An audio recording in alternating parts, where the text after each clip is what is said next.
Super prime time presented by ortho Ayurvedic oil and capsules, जोड़ों के दर्द की बेजोड़ दवा। सुपर प्राइम टाइम में आप सभी का स्वागत है। मैं हूं दिनेश गौतम। अब तक जिस ताइवान को धमकाने के लिए ड्रैगन दक्षिण चीन सागर में बारूदी ट्रेलर दिखा रहा था, लगातार अपने लड़ाकू विमानों को ताइवान की सीमा में घुसपैठ करा रहा था, उसी ताइवान ने ड्रैगन को डायरेक्ट चुनौती दे दी है। ताइवान डिफेंस ने 45 सेकंड का एक वीडियो रिलीज किया है और उस वीडियो के साथ ही जिनपिंग और उसकी रेड ब्रिगेड को अल्टीमेटम दे दिया है कि अगर ताइवान की तरफ आंख उठाई तो अंजाम बेहद खौफनाक होगा। ऐसे में बड़ा सवाल यह है कि ताइवान की ये यलगार तीसरे विश्व युद्ध की सबसे बड़ी वजह बनेगी क्या? क्या ताइवान अपने आक्रामक तेवर से चीन के एक्सटेंशन प्लान पर लगाम लगाएगा? ये report.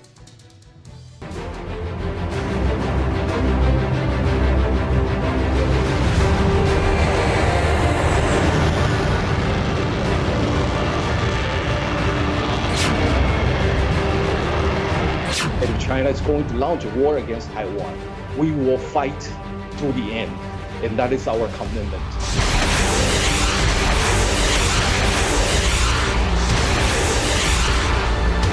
And we would like to engage in security or intelligence exchanges with other like-minded partners.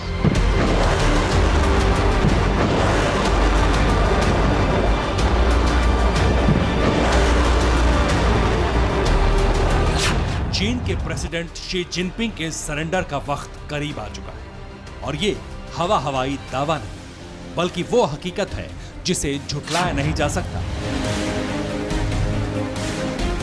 क्योंकि जल, थल और नभ यानी तीनों वॉर फ्रंट पर ड्रैगन का फुल एंड फाइनल करने के लिए ताइवान ने ऐसा दांव चला है जिसे देखकर ड्रैगन ब्रिगेड के पैरों तले जमीन खिसक गई। खुद चीनी राष्ट्रपति भी तंग।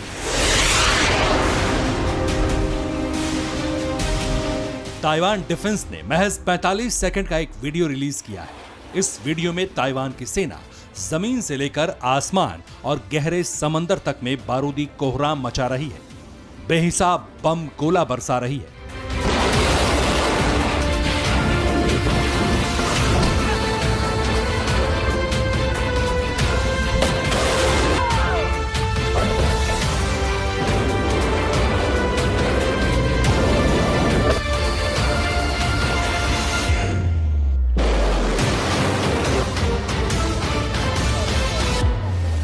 घुटना, कंधा या कमर, चाहे जैसा हो दर्द, डॉक्टर ऑर्थो आपको देता है दर्द से पूरी आजादी, एक भरपूर जिंदगी।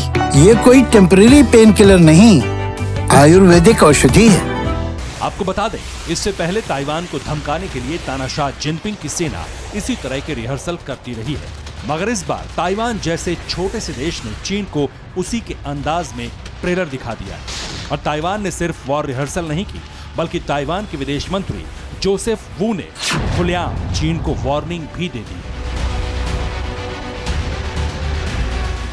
ताइवान, जिसकी बिसात दुनिया के नक्शे पर भले ही छोटी सी हो, लेकिन इस देश ने अपने से कई गुना बड़े और ताकतवर दुश्मन से जिस तरह भिड़ने का मादा दिखाया, जिस तरह आंखों में आंखें डालकर चैलेंज किया, उसे देखकर हर कोई दंग है। मगर बड़ा सवाल यह है, आखिर ताइवान ने इस तरह की जंगी रिहर्सल क्यों की? क्यों ताइवान की सेना ने जंगी जहाजों, घातक लड़ाकू विमानों और विध्वंसक टैंकों, आर्टिलरी से अपना दमखम दिखाया?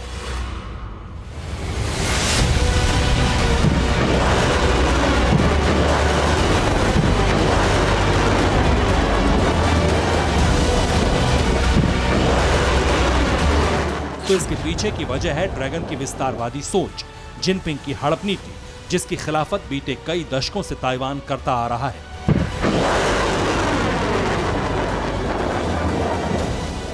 ये बात हर कोई जानता है, चीन जबरन ताइवान पर कब्जा चाहता है, लेकिन जिस तरह से ताइवान जैसे छोटे से देश को ड्रैगन डरा धमका रहा था, बार बार ताइवान के एयर जोन में अपने लड़ाकू विमानों की घुसपैठ करा रहा था, उससे ताइवान को इस बात की आशंका लगने लगी थी कि अब किसी भी वक्त चीन उस पर हमला कर सकता है। सिर्फ चीन अपने लड़ाकू विमानों को ताइवान की सीमा में घुसपैठ ही नहीं करा रहा था, बल्कि ताइवान के पुतास आइलैंड पर ड्रैगन की नौसेना लगातार वॉर ड्रिल कर रही थी।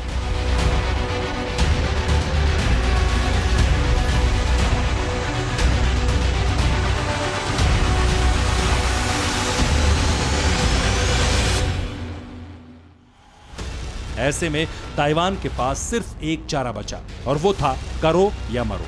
लिहाजा चीन की उकसावे वाली हरकत पर लगाम लगाने के लिए पहले ताइवान ने जंगी ड्रिल का ट्रेलर रिलीज किया और उसके चंद घंटों बाद ताइवान के विदेश मंत्री ने चीन को डायरेक्ट चेतावनी दे दी।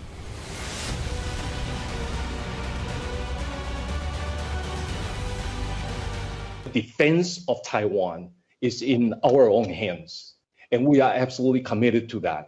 And if China is going to launch a war against Taiwan, we will fight to the end, and that is our commitment. And of course, during this period of time, we would like to exchange with other countries for security cooperation, and we would like to engage in security or intelligence exchanges with other like-minded partners, Australia included, so that Taiwan is better prepared to deal with the war situation.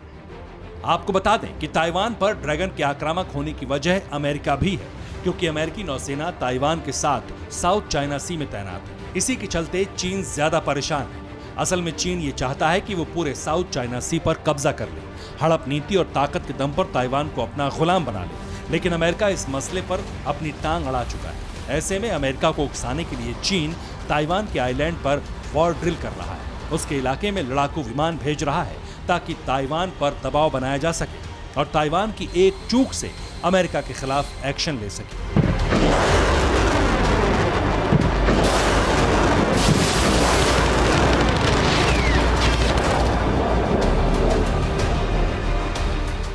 इतना ही नहीं, Taiwan के मुद्दे पर चीन ने America को भी खुली वार्निंग दे दी है। प्रेसिडेंट जिनपिंग ने सुपर पावर अमेरिका को ताइवान के मसले में टांग न अड़ाने की चेतावनी दी है। कैसे, वो जानते हैं। ताइवान खुद को स्वतंत्र देश मानता है, मगर वो चीन का हिस्सा है। किसी भी हाल में ताइवान को अपने मुल्क में शामिल करके रहेंगे। चीन के एकीकरण के लिए सैन्य बल का भी प्रयोग हो सकता है। ताइवान के मुद्दे पर किसी भी तरह का बाहरी दखल बर्दाश्त नहीं होगा। चीन के एकीकरण में किसी ने रोड़ा डाला तो उसे अंजाम भुगतना होगा। इस बार चीन के प्रेसिडेंट जिनपिंग का टारगेट क्लियर है, ताइवान और दक्षिण चीन सागर से अमेरिका के दबदबे को कम करना। इसलिए जिनपिंग इस तरह के बयान दे रहे हैं। चीन के एकीकरण के नाम पर एक मुल्क की आजादी छीनने का खाका तैयार कर रहे हैं।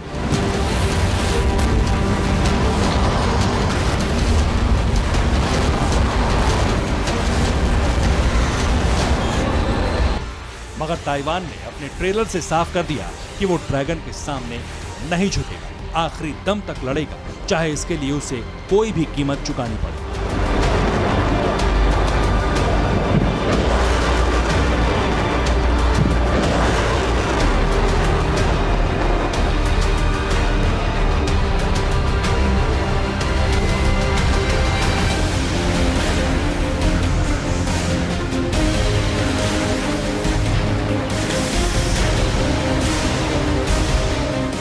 और जहां तक बात चीन के तानाशाह शी जिनपिंग के फितूर की है, तो अगर चीन की धमकी के बाद अमेरिका अपने पर उतर आया तो यकीन मानिए ड्रैगन का बचना मुश्किल होगा, क्योंकि अब तक अमेरिका साउथ चाइना सी में अपने जंगबाजों और विध्वंसकों के साथ सिर्फ खड़ा है। अगर महाशक्ति ने चीन के खिलाफ युद्ध का ऐलान कर दिया तो यकीन जानिए दक्षिण चीन सागर में बारूदी बवंडर आना तय है, क्योंकि चीन कितनी भी प्लानिंग कर ले, अमेरिका और ताइवान को उकसाने के लिए जैसी मर्जी वॉर एक्सरसाइज कर ले, लेकिन असल वॉर तो अमेरिका ही लड़ता है। दुश्मन के इलाके में घुसकर उसे तबाह करने की ताकत रखता है। Bureau report, TV9 Bharatvarsh. Afghanistan के कुंदूज प्रांत में कल एक धमाका हुआ था। शिया मस्जिद के अंदर हुए धमाके में 100 से ज्यादा लोगों की मौत हुई थी। जुमे की नमाज के वक्त हमलावर नमाजी बनकर मस्जिद के अंदर गया और भीड़ में फट गया। हमले के 24 घंटे बाद जो खबर आई वो ये कि तालिबान के साथ साथ चीन भी इससे चेत जाना चाहिए, क्योंकि कुंदूज ब्लास्ट का उइगर कनेक्शन सामने आया है।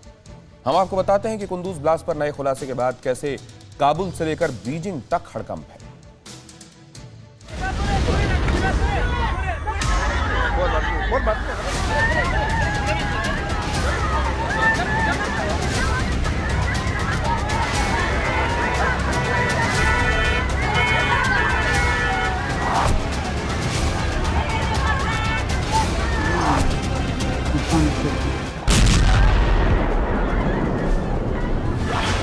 जिस विध्वंसकारी विस्फोट के बाद इबादतगाह कब्रगाह में तब्दील हो गई, जिस बारूदी धमाके से मस्जिद की दरो दीवार थर्रा उठी, जिस आतंकी हमले से कुंदूज का कोना कोना कांप गया,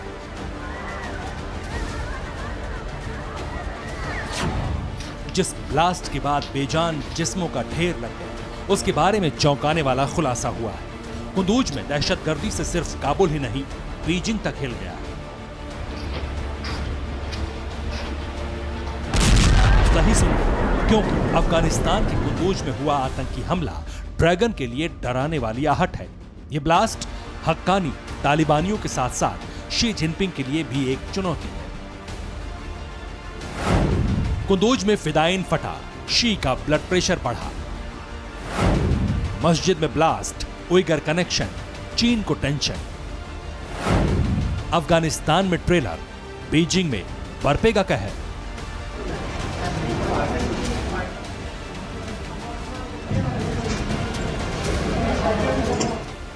कुंदूज के खूनी खेल से चीन की लाल सरकार को क्यों खौफ की आहट सुनाई पड़ रही है, ये बताएंगे।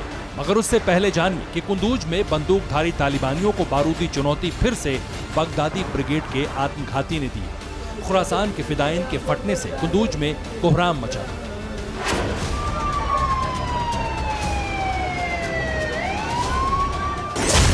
तालिबान के जानी दुश्मन ने टेलीग्राम पर लंबी चौड़ी पोस्ट लिखकर शिया मस्जिद में मृत्यु तांडव की जिम्मेदारी ली है।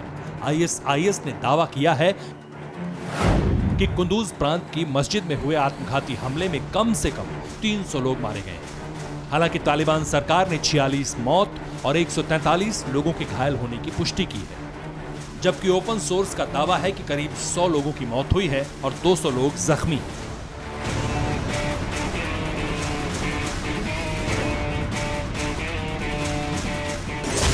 अब तक मौत की कोई मुकम्मल तादाद नहीं है, क्योंकि जिस वक्त कुंदूज की मस्जिद में फिदाइन फटा, उस वक्त पूरी मस्जिद लोगों से अटी पड़ी थी। जैसे ही जुमे की नमाज पढ़ी जाने लगी, उसी वक्त बारूदी धमाका हुआ। मस्जिद की ये स्थिति बता रही है कि विस्फोट कितना शक्तिशाली था। सुसाइड बॉम्बर के विस्फोट से मस्जिद के बाहर भी अफरा तफरी मच गई थी।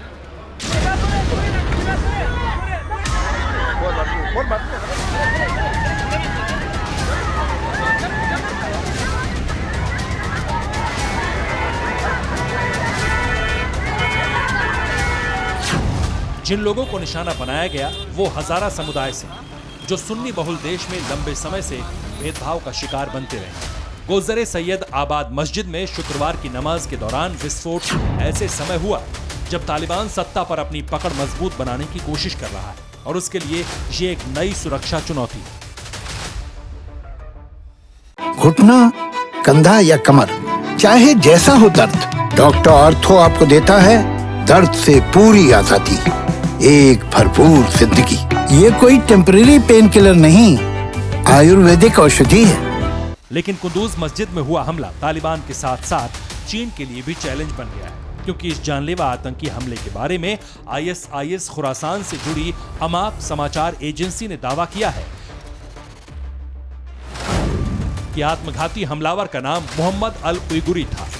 आतंकी मोहम्मद अल उइगुरी एक उइगर मुस्लिम था, वही उइगर मुसलमान जो चीन में बेबसी की जिंदा व्याख्या है, जिनके सीने पर चीन की सेना क्रूरता की कहानी लिखती रहती है, जो बरसों से चीनी बर्बरता की भट्टी में उबलते रहे हैं, जिन्हें चीन दोयम दर्जे का नागरिक समझता है, जिनके मानवाधिकार ड्रैगन की पूंछ में लटके हुए हैं। चीन की प्रताड़ना की पराकाष्ठा के बाद उइगर बंदूक उठाकर बागी हो गए और अफगानिस्तान में ट्रेनिंग लेते हैं, चीन को चैलेंज करते हैं। उसी उइगर मुसलमान ने कुंदूज में धमाका करके चीन को बड़ा इशारा किया है। कुंदूज में उइगर मुसलमान का आत्मघाती हमला करना चीन के लिए बड़ी चिंता की बात है, क्योंकि चीन की प्रताड़ना से भागकर बड़ी संख्या में उइगर मुसलमान अफगानिस्तान में रहते हैं और यहीं से एंटी चीन मोर्चा भी चलाते हैं। जब अफगानिस्तान में लोकतांत्रिक सरकार थी तब उइगर आतंकी जेल में बंद थे, लेकिन काबुल पर तालिबान के कब्जे के बाद अब उनके भी अच्छे दिन आ गए।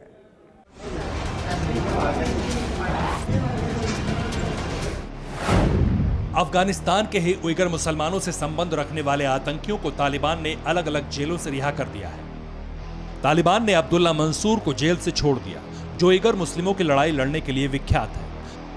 तालिबान ने उस अब्दुल हक को भी जेल से निकाल दिया जिसने उइगर मुस्लिमों के नाम पर चीन के नाक में दम कर रखा है।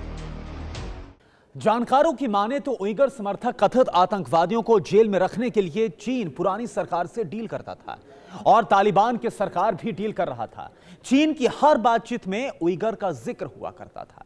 लेकिन अफगानिस्तान में लोकतांत्रिक सरकार से कब्जे की लड़ाई में जब जेल के दरवाजे खुले तब ये उइगर भी बाहर आ गए।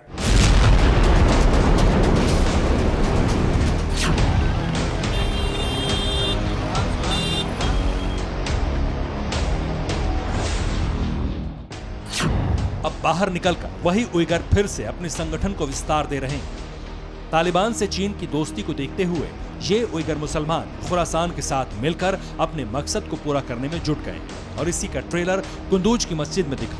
अब चीन की चिंता इस बात को लेकर बढ़ गई है कि सरहद लांघ कर ये उइगर आतंकी बीजिंग में भी कत्लेआम मचा सकते हैं। ड्रैगन का डर मीटर इसलिए भी ऊपर है क्योंकि आईएस खुरासान का दावा है कि हमले में शियाओं और तालिबान दोनों को निशाना बनाया गया, क्योंकि चीन से उइगरों की मांग को पूरा करने में ये दोनों बाधा बन रहे हैं। हालांकि इस सब के बीच तालिबान ने कुंदूज नरसंहार की जांच की बात कही है। जांच में जो भी हो, लेकिन ये जाहिर है कि हमला उइगर ने किया और ये तालिबान के साथ साथ चीन के लिए भी बड़ी चुनौती है। Bureau report TV9 Bharatvarsh. पिछले कई दिनों से चीन और यूरोप में बिजली संकट की खबरें दुनिया भर में सुर्खियों में हैं। वहां थर्मल पावर प्लांट में कोयले की किल्लत की वजह से बिजली सप्लाई प्रभावित हुई है और सैकड़ों शहरों में ब्लैकआउट हो गया है। लेकिन अब इस संकट ने भारत में भी दस्तक दे दी है। पावर प्लांट्स में कोयले का स्टॉक करीब करीब खत्म होने वाला है, या कहें कई प्लांट्स में स्टॉक खत्म होने से हाहाकार भी मच चुका है। ऐसे में देश भर में अंधेरा छाने का खतरा मंडराने लगा है। हमने देश के कई राज्यों के हालात पर एक एक्सक्लूसिव रिपोर्ट तैयार की है। देखिए रिपोर्ट।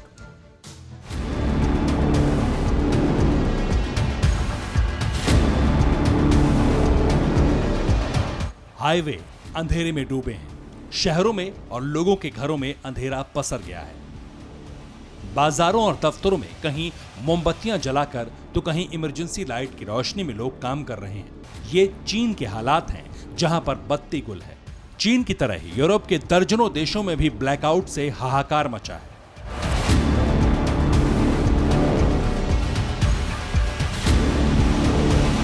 यही खतरा भारत पर मंडरा रहा है। हो सकता है चंद घंटे बाद देश के कई हिस्सों में देखते ही देखते कुछ ऐसा ही अंधेरा छा जाए। शहरों में चलने वाली फैक्ट्रियां बंद हो जाएं, मेट्रो की रफ्तार भी थम जाए, घरों में होम अप्लायंसेस बंद हो जाएं। चीन और यूरोप में कोयले की किल्लत से पावर प्लांट में बिजली नहीं बन पा रही, जिससे बिजली संकट खड़ा हो गया है। कुछ उसी तरह भारत में भी कोयले की भारी कमी हो रही है, जिसके कारण देश में कई पावर प्लांट ठप होने की कगार पर पहुंच रहे हैं।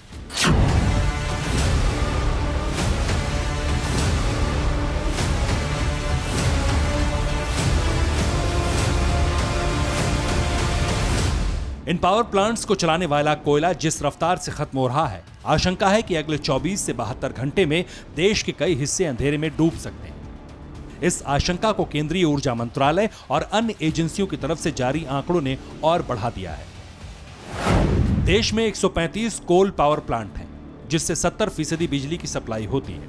135 कोल पावर प्लांट में 15 के पास कोयला खत्म हो गया है। 70 प्लांट्स के पास सिर्फ 24 घंटे का कोयला बचा है और 50 प्लांट्स के पास 5 दिन का कोयला स्टॉक में है। इस कमी का असर भी तेजी से दिखने लगा है। राजधानी दिल्ली में बिजली सप्लाई करने वाली कंपनियों ने लोगों को आगाह किया है। कंपनियों ने बताया, अगर हालात नहीं सुधरे तो राजधानी में ब्लैकआउट की आशंका है। दिल्ली को जिन बिजली कंपनियों से बिजली की सप्लाई होती है, उनमें 30 दिन के बजाय अब सिर्फ 1 दिन का स्टॉक रह गया है। बिजली संकट सिर पर आते ही दिल्ली सरकार की सरगर्मी बढ़ गई है। केजरीवाल ने पीएम मोदी को चिट्ठी लिखी। आनन फानन में बिजली कंपनियों के साथ दिल्ली के बिजली मंत्री सत्येंद्र जैन ने भी मीटिंग की और केंद्र से मदद की अपील की। गैस भी है, गैस भी नहीं दे रहे हैं, कोयला भी नहीं दे रहे हैं, बिजली बनानी बंद कर दी है। तो ये क्राइसिस कहीं ऐसा तो नहीं मैनमेड है। मेरी केंद्र सरकार से अपील है कि इसको देखे, जो कोयले का क्राइसिस है उसको भी पूरा कराएं।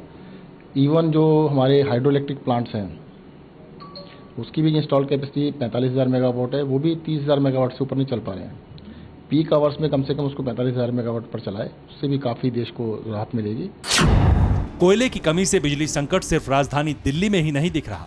देश में कोयले के संकट का सबसे ज्यादा असर आबादी के हिसाब से सबसे बड़े सूबे यानी उत्तर प्रदेश पर भी पड़ सकता है। जल्द ही कोयला आपूर्ति बेहतर नहीं की गई तो ग्रामीण इलाकों की बात तो छोड़िए, शहरों में भी अंधेरा हो सकता है। उत्तर प्रदेश बिजली उत्पादन निगम निजी उत्पादन और एनटीपीसी के उत्पादन में 7,478 मेगावाट की कमी आई है, जबकि कई प्लांट्स में कोयले का स्टॉक खत्म हो गया है तो कई के पास 2 से 3 दिन का ही कोयला बचा है। मध्य प्रदेश में भी बिजली संकट आने वाले दिनों में परेशानी बढ़ा सकता है। प्रदेश में बिजली की डिमांड 10,000 मेगावाट तक पहुंच चुकी है, जबकि उत्पादन 3900 मेगावाट बिजली का हो पा रहा है। कोयले की कमी से पंजाब के सरकारी और प्राइवेट थर्मल प्लांट भी जूझ रहे हैं। पंजाब के सरकारी और प्राइवेट थर्मल प्लांट्स के पास सिर्फ 1 से 4 दिन तक का कोयला रह गया है। पंजाब को सिर्फ थर्मल प्लांटों के लिए ही रोजाना 22 रैक कोयले की जरूरत होती है, जो फिलहाल नहीं मिल पा रहा है। पहली बार हमने इन द रिसेंट पास्ट कभी भी इस तरह का कोयला का क्राइसिस फेस नहीं हुआ, पर आज के दिन कोई हमारा कोयले शॉर्टेज करके कोई भी यूनिट बंद नहीं हुआ। सिर्फ तलवंडी साहबों के पास 1 दिन का कोयला है, क्योंकि हमारा डेली रिक्वायरमेंट है 22 रेक का रिक्वायरमेंट है, 22 रेक्स। अगेंस्ट 22 रेक्स आज के दिन हमारे को मिल रहे हैं 7 रेक मिल रहे हैं।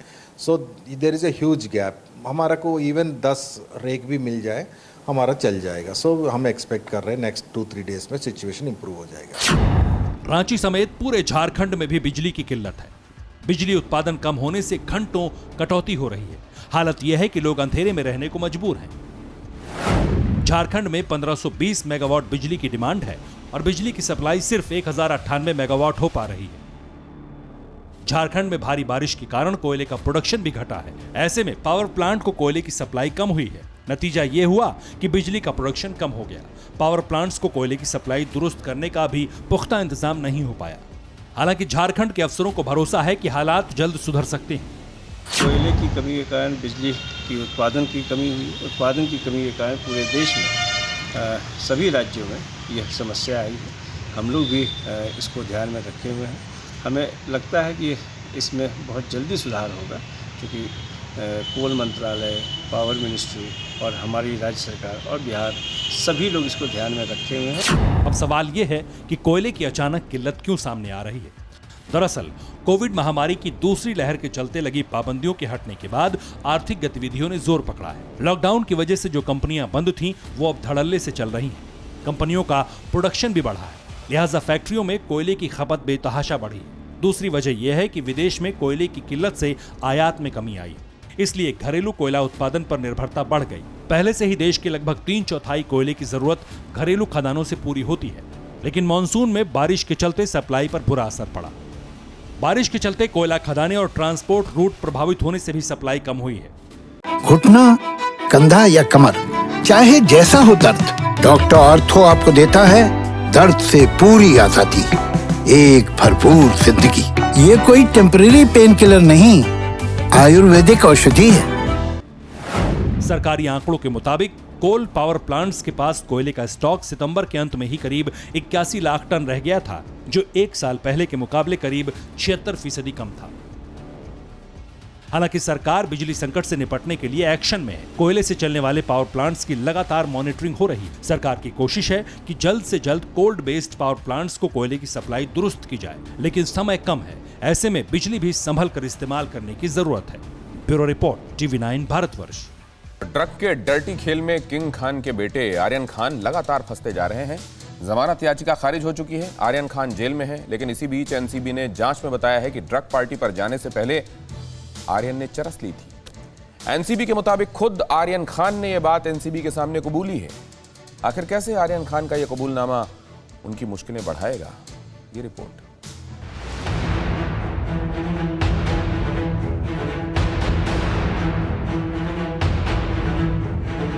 क्रूज पर ड्रग पार्टी केस में किंग खान के बेटे आर्यन खान जेल भेजे जा चुके हैं। आर्यन खान पर ड्रग्स लेने का आरोप लगा है, मगर अब इस ड्रग्स कांड में एक और खुलासा हुआ है। जांच एजेंसियों को इस बात की आशंका है कि क्रूज पार्टी में जाने से पहले आर्यन खान ने कार में ही ड्रग्स का सेवन किया था। इसी बिना पर अब एनसीबी ने शाहरुख खान के ड्राइवर को समन भेजा।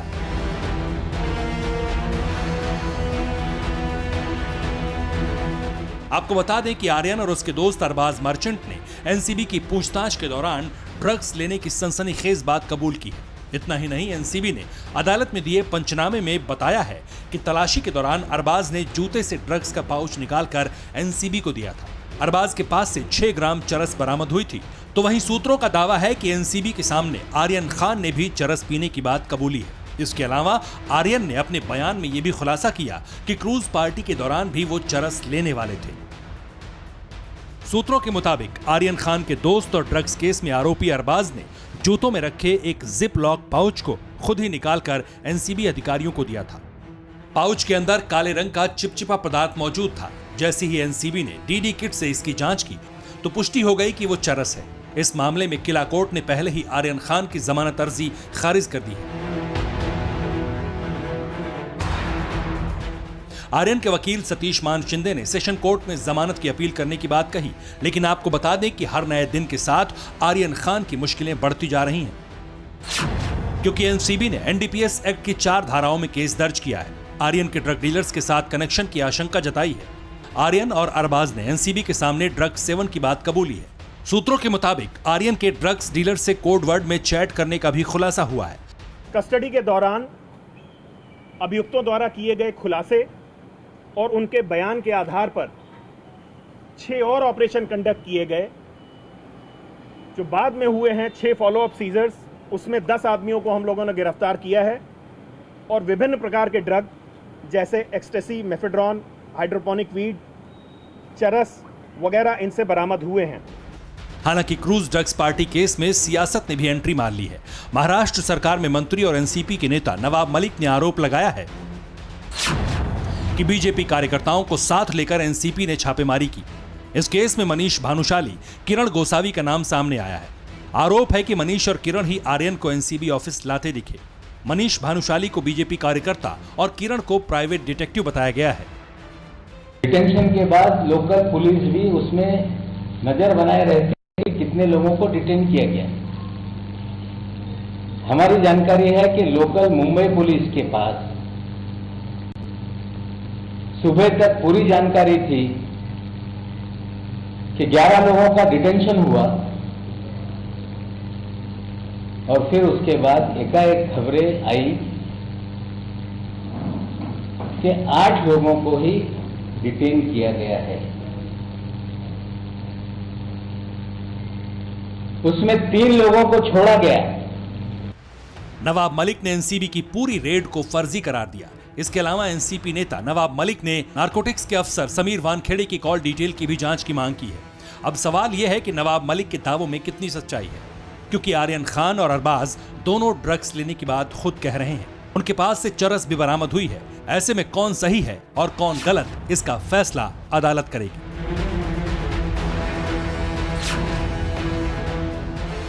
तालिबान के कब्जे के बाद अफगानिस्तान दोहरे संकट से जूझ रहा है। एक तरफ तालिबानियों का खून खराबा जारी है तो दूसरी तरफ भूखमरी पसर रही है।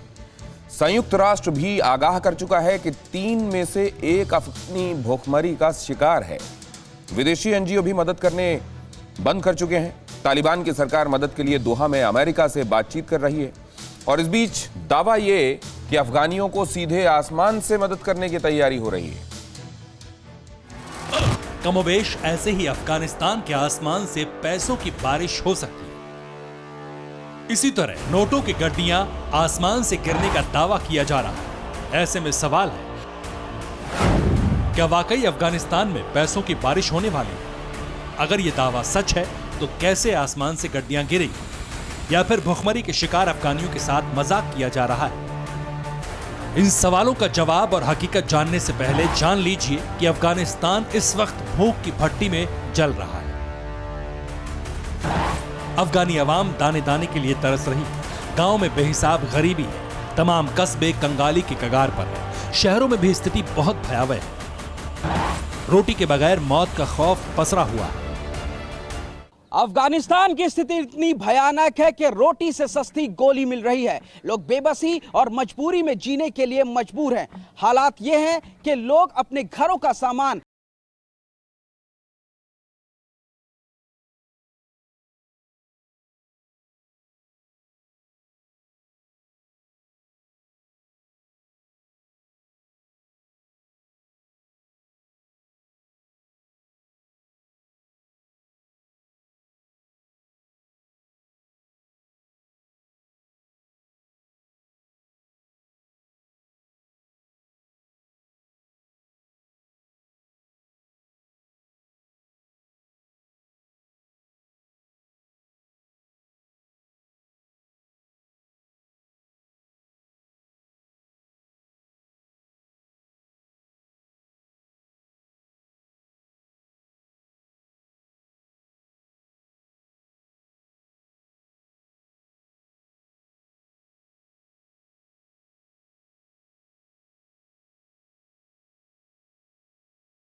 तालिबान पर मॉनेटरी स्ट्राइक कर दी।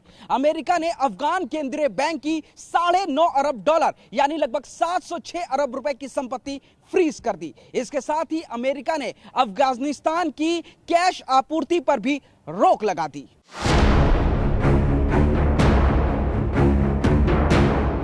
इसका खामियाजा अफगानिस्तान को चुकाना पड़ रहा है। न सरकार के पास पैसा बचा है, न आवाम के पास है। पूरा मुल्क टकटकी पर टंगा है। ऐसे में पाई पाई के लिए मोहताज तालिबान सरकार दुनिया की तरफ देख रही है। तालिबान की बेबसी का अंदाजा इस बात से लगा सकते हैं कि वो फिर से अमेरिका की तरफ खड़ा है। दोहा में होने वाली बातचीत में मानवीय संकट पर बातचीत मुमकिन है। अमेरिकी डेलीगेशन और तालिबान के नेताओं के बीच मुलाकात में भुखमरी खत्म करने को लेकर भी बातचीत होनी है। दरअसल अफगानिस्तान की मदद को लेकर कुछ पश्चिमी देश ऊहापोह की स्थिति में हैं। वो अफगान के लोगों की मदद तो करना चाहते हैं, लेकिन तालिबान के साथ किसी भी तरह की डील नहीं करना चाहते। यही वजह है कि कुछ इंटरनेशनल अधिकारी अफगानिस्तान के लोगों की मदद के लिए एक बेहद अजीबोगरीब प्लान की तैयारी कर रहे हैं। रॉयटर्स की एक रिपोर्ट के मुताबिक ये अधिकारी कैश एयरलिफ्ट की योजना बना रहे हैं, यानी आने वाले दिनों में पश्चिमी देश विमानों या हेलीकॉप्टर से नकदी गिराकर गरीब अफगानियों की मदद करने की कोशिश कर सकते हैं। इस योजना का मकसद तालिबान के प्रभाव के बिना ही गरीब और भुखमरी के शिकार अफगानी लोगों तक मदद पहुंचाना है। रिपोर्ट की माने तो अफगानिस्तान को दान देने वाले देश तत्काल मानवीय संकट को रोकने के लिए हवा से नकदी भेजने के अलावा एक ट्रस्ट फंड का भी निर्माण करने की तैयारी में है, जिसके जरिए लोगों को सैलरी और अस्पताल तथा स्कूलों को खोले जाने की कोशिशें की जाएंगी। पैसों की बारिश वाले प्लान पर काम कर रहे अधिकारियों का दावा है कि इससे जरूरतमंद सीधे अपने लिए खाना खरीद पाएंगे। हालांकि ये अभी छोटे स्तर पर हो रहा है। इसे अफगानिस्तान में बड़े स्केल पर करने की तैयारी है, जिस पर आखिरी फैसला होना अभी बाकी है। पिछले कुछ हफ्तों में world bank, international monetary fund और यूएस सेंट्रल बैंक ने अफगानिस्तान के इंटरनेशनल फंड के एक्सेस को खत्म किया है, लेकिन यूएन वर्ल्ड फूड प्रोग्राम ने $1,10,000 की मदद कैश के सहारे की है। अल जजीरा की रिपोर्ट के मुताबिक अफगानिस्तान में कई बैंक खुल चुके हैं, लेकिन इन बैंकों में $232 की साप्ताहिक लिमिट लगा दी है। पिछले कुछ दिनों से सैकड़ों लोग बैंकों के बाहर पैसे निकालने के लिए लाइन में खड़े हैं, लेकिन इनमें से ज्यादातर परेशान वो लोग हैं जो गाँव और कस्बों के गरीब हैं, जिनके पास पैसे नहीं है, जो गरीबी के शिकार है। ऐसे में अगर कहीं से भी पैसा आता है तो उनके लिए वो जिंदगी बचाने वाली राहत की बारिश से कम नहीं होगी। Bureau report, TV9 Bharatvarsh. Recep Tayyip Erdogan, वो शख्स जो पिछले 17 सालों से तुर्की की सत्ता पर काबिज है, कभी प्रधानमंत्री के तौर पर तो कभी राष्ट्रपति के तौर पर।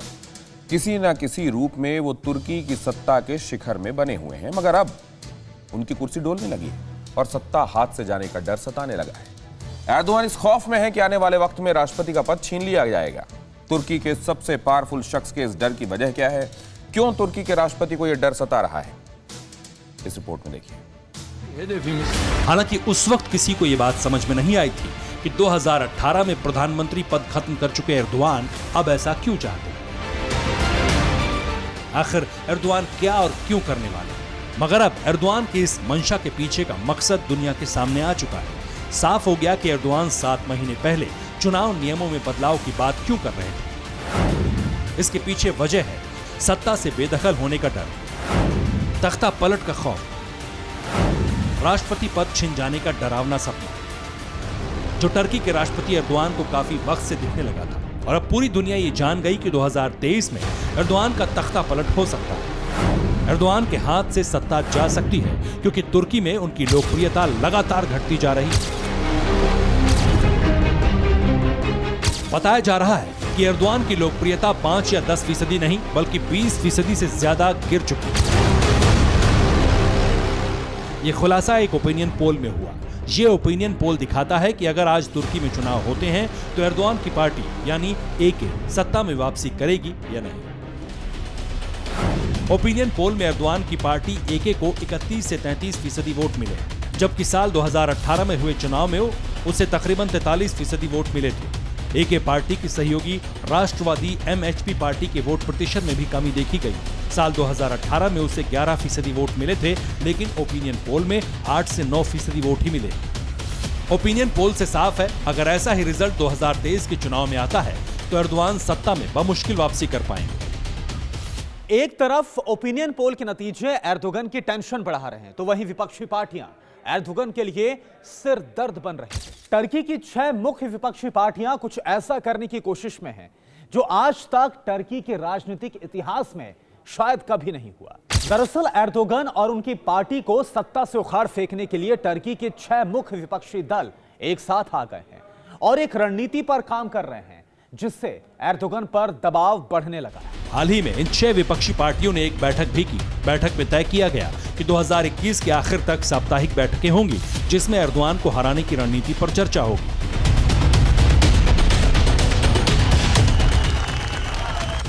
राजनीतिक मामलों के जानकार बताते हैं कि विपक्षी दल सरकार का सामना करने के लिए महंगाई, बेरोजगारी, कोरोना महामारी, जंगल में आग, बाढ़ और आर्थिक संकट जैसे मुद्दों पर एर्दोगान और उनकी सहयोगी पार्टी को घेरने की तैयारी में है, क्योंकि यही वो मुद्दे हैं जिनकी वजह से एर्दोगान की पॉपुलैरिटी में कमी आई और लगातार मौजूदा सरकार की आलोचना हो रही है। विपक्षी पार्टियां इस गठबंधन से बेहद उत्सुक हैं क्योंकि इसके नतीजे वो 2019 में म्युनिसिपल चुनाव में देख चुके हैं। इन चुनाव में अंकारा, इस्तांबुल और इजमिर में एर्दोगान की पार्टी बुरी तरह हारी थी। ये तीनों तुर्की के सबसे बड़े और अहम शहर हैं। यही करिश्मा 2023 में दोहराने की उम्मीद है।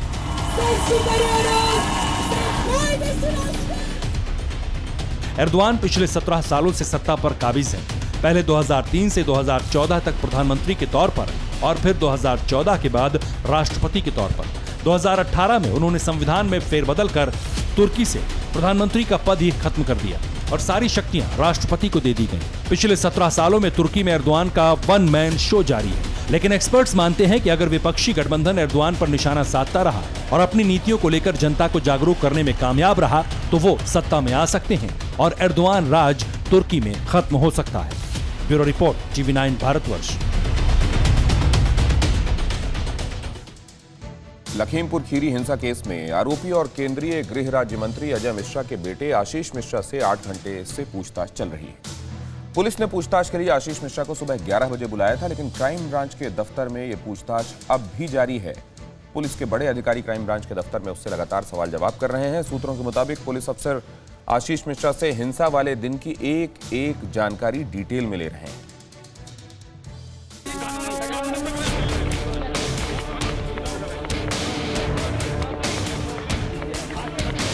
आशीष मिश्रा केंद्रीय गृह राज्य मंत्री अजय मिश्रा के बेटे और लखीमपुर खीरी हिंसा के मुख्य आरोपी कुछ इसी अंदाज में क्राइम ब्रांच के दफ्तर पहुंचे। पुलिस ने आशीष मिश्रा को पूछताछ के लिए सुबह 11 बजे तलब किया था, लेकिन वो लगभग 20 मिनट पहले ही क्राइम ब्रांच के ऑफिस पहुंच गए। यहां जब उनसे पूछताछ की शुरुआत हुई तो क्राइम ब्रांच के सवालों की फहरिस्त इतनी लंबी थी कि कई घंटे बीतते गए। लखीमपुर खीरी हिंसा मामले में मुख्य आरोपी केंद्रीय गृह राज्य मंत्री के बेटे आशीष मिश्र सुबह 10:38 पर क्राइम ब्रांच के इस दफ्तर में पहुंचे थे और उनसे जो पूछताछ का सिलसिला सुबह शुरू हुआ था वो अभी तक जारी है। एसआईटी टीम के तमाम जो लोग हैं, बात करें उनके जो हेड हैं डीआईजी उपेंद्र अग्रवाल समेत तमाम अधिकारी अंदर मौजूद हैं और लगातार पूछताछ की जा रही है। और उसके बीच का जो केंद्र बिंदु है वो यही है कि जिस वक्त ये घटना घटी 3 अक्टूबर को, यानी कि 2:30 बजे से लेकर 3:30 बजे के बीच, उस वक्त आशीष मिश्र कहाँ थे? उनका ये दावा है कि वो दंगल के कार्यक्रम में थे, लेकिन अपने बचाव में उनका क्या कहना है, ये तमाम बातें जो है वो जानना चाहती थी एसआईटी और उसके लेकर जो है उन्होंने कुछ वीडियोस भी दिए हैं, लेकिन एसआईटी जो है वो कहीं ना कहीं उनके जवाबों से संतुष्ट होती नहीं दिखी और ऐसे में संभावना ये है कि उनकी गिरफ्तारी जो है वो की जा सकती है। क्राइम ब्रांच की टीम के पास सवालों की लंबी लिस्ट थी जिसमें हर सवाल का जवाब आशीष मिश्रा को देना पड़ा। जांच एजेंसी जानना चाहती है कि आशीष हिंसा के दौरान घटनास्थल पर थे या नहीं। अगर नहीं तो क्या उनको जानकारी थी कि समर्थक हथियार लेकर वहां गए हैं? आशीष की गाड़ी में कारतूस कहां से आए? क्या आशीष के समर्थकों ने हिंसा के बाद गोली चलाने की बात बताई? समन भेजे जाने के बाद आशीष कहां थे और किस किस से मिले? किसान वहां प्रदर्शन कर रहे थे तो उस रूट पर गाड़ियां क्यों भेजी गईं? आशीष को जब खबर मिली तो उन्होंने क्या किया? पूछताछ की शुरुआत से पहले सुबह ही बताया गया कि आशीष मिश्रा तय समय पर पुलिस के सामने पेश होंगे। वो लखीमपुर में ही हैं। हालांकि इससे पहले आशीष के फरार होने की खबरें थी। शुक्रवार को नोटिस के बावजूद आशीष पुलिस के सामने पेश नहीं हुए। उत्तर प्रदेश पुलिस ने इसके लिए समन भेजा था। पुलिस ने केंद्रीय मंत्री के घर के बाहर नोटिस भी चिपका दिया, जिसमें कहा गया था कि आशीष मिश्रा पूछताछ के लिए हाजिर हो, लेकिन वो गायब रहे। पिछले 6 दिनों से सरकार और उत्तर प्रदेश की पुलिस आशीष को लेकर जबरदस्त दबाव में थी, क्योंकि इस घटना के बाद एक ही सवाल सुर्खियों में था, आखिर आशीष मिश्रा से पूछताछ कब होगी। तमाम जो किसान हैं, उनके परिजन हैं, उन्होंने दावा किया है कि जिस थार गाड़ी के नीचे किसान कुचले गए थे, उस थार गाड़ी को आशीष मिश्र चला रहे थे, जबकि उनका कहना है कि वो वहाँ मौजूद ही नहीं थे। ये बात सिर्फ आशीष मिश्र नहीं, बल्कि जो उनके पिता हैं अजय मिश्र, वो भी यही बात बोल रहे हैं कि वहाँ पर वो मौजूद नहीं थे। अगर होते तो जिस तरह की वहाँ हिंसा हुई, लोगों को पकड़ के मारा गया, ऐसे में उनका बचकर निकलना नामुमकिन था। लेकिन तमाम सवालों के जो जवाब हैं वो फिलहाल SIT तलाश रही है और काफ़ी घंटों से जो है लगातार पूछताछ चल रही है।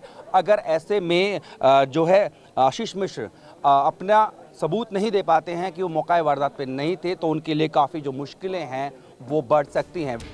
लखीमपुर खीरी हिंसा पर यूपी सरकार की स्टेटस रिपोर्ट से भी सुप्रीम कोर्ट संतुष्ट नहीं है।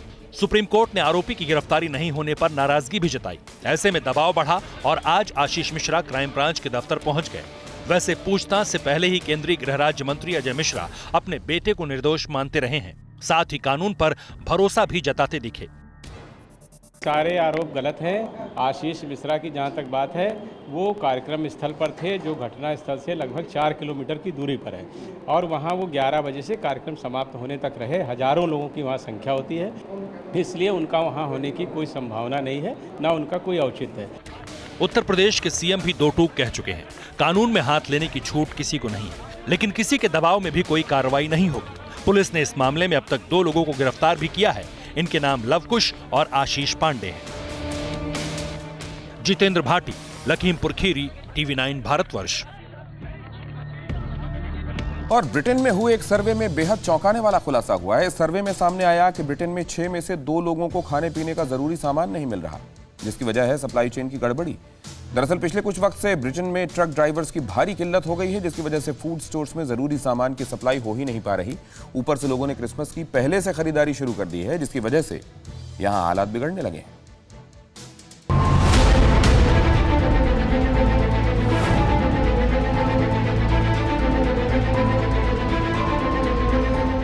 स्टॉक खत्म, सामान की किल्लत है, धैर्य बनाए रखने के लिए शुक्रिया। इन दिनों अंग्रेजी भाषा में कुछ ऐसी ही लाइनें फूड स्टोर और सुपरमार्केट्स पर चस्पा है। सामान रखने के रैक खाली है, खाने की जरूरी चीजों की भयानक किल्लत है। ये हालात है ब्रिटेन के, जहां ट्रक ड्राइवरों की कमी ने ब्रिटेन को वो दिन देखने पर मजबूर कर दिया, ये कल्पना उन्होंने सपने तक में कभी नहीं की। एक वक्त दुनिया की 25% जमीन पर कब्जा रखने वाला ब्रिटेन आज खाने की कमी से जूझ रहा है। हालात ऐसे हैं कि ब्रिटेन में 6 में से 2 लोगों को खाने पीने के जरूरी सामान की किल्लत से जूझना पड़ रहा है, वो भी बीते 2 हफ्तों से।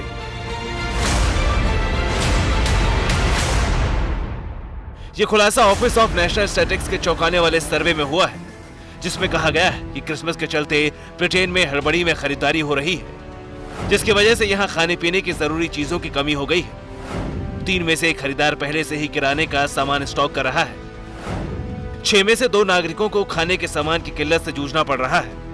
दरअसल ब्रिटेन में ट्रक ड्राइवरों की भारी कमी हो गई है, जिसके चलते ब्रिटेन की सप्लाई चेन बुरी तरह से गड़बड़ा गई है। पिछले 2 हफ्ते में तो हालात ये हो गए हैं कि ब्रिटेन के लोगों को जरूरी चीजें भी नहीं मिल पा रही हैं, और यही वजह है कि अब ब्रिटेन में ट्रकों को ड्राइव करने के लिए सैनिकों के इस्तेमाल पर भी विचार चल रहा है। प्रधानमंत्री बोरिस जॉनसन ने टेस्को के पूर्व बॉस सर डेव लुई को सप्लाई चेन संकट से निपटने के लिए प्रमुख नियुक्त किया है। सप्लाई चेन बिगड़ने की वजह से सिर्फ खाने पीने की चीजें मिलने में ही लोगों को दिक्कत नहीं आ रही, लोगों को ईंधन की कमी से भी जूझना पड़ रहा है। पेट्रोल पंप्स पर पेट्रोल नहीं होने के पोस्टर लगे हैं, जहां पेट्रोल है भी वहां लंबी कतारें देखने को मिल रही है। सर्वे में 17% लोगों ने कहा है कि वो खाने की जरूरी चीजें नहीं खरीद पाए। 7 में से 1 नागरिक का कहना है कि वो पेट्रोल खरीदने में असमर्थ रहे हैं। 43% लोगों का कहना था कि स्टोर्स में सामानों में विविधता की कमी देखने को मिली। ट्रक ड्राइवरों की कमी के चलते ब्रिटेन की हालत खराब है और त्योहारी सीजन ने इसे और ज्यादा बिगाड़ दिया है, जिसे आने वाले वक्त में जल्द नहीं सुधारा गया तो शायद ब्रिटेन की एक ऐसी तस्वीर दुनिया के सामने आए जिसकी कल्पना कोई नहीं कर सकता। Bureau report, TV9 Bharatvarsh. परवाह देश की, सोमवार से शुक्रवार रात 10 बजे TV9 भारतवर्ष पर।